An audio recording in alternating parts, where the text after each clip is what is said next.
Where the North has its honor and the South its chivalry, the Iron Islands has its strength. We call ourselves the Ironborn, and we are warriors feared throughout the Seven Kingdoms. Or so we used to be.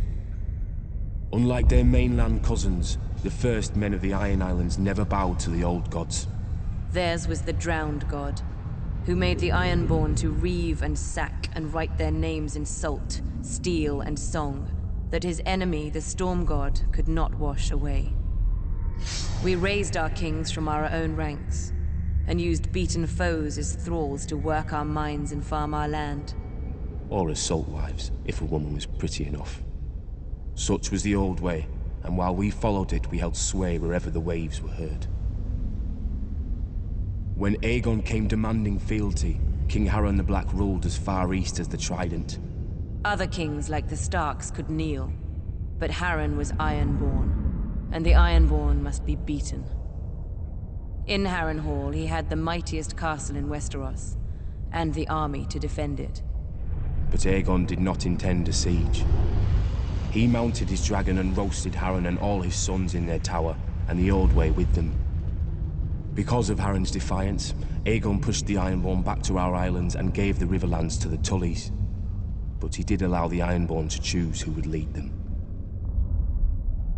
House Greyjoy had always been one of the greatest houses of the Iron Islands.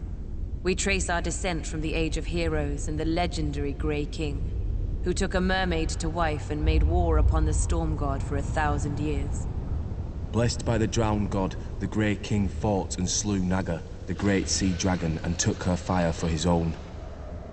This history made our ancestor Vicon Greyjoy the natural choice to lead the Ironborn after Aegon's conquest.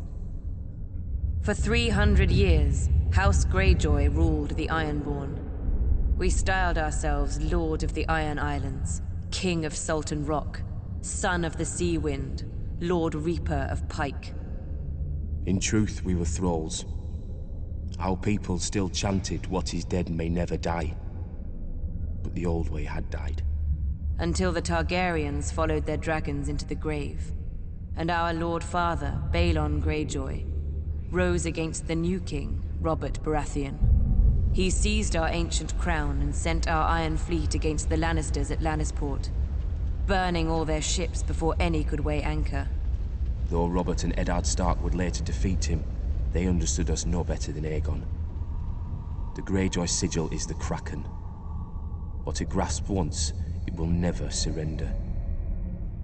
What is dead may never die, but rises again, harder and stronger.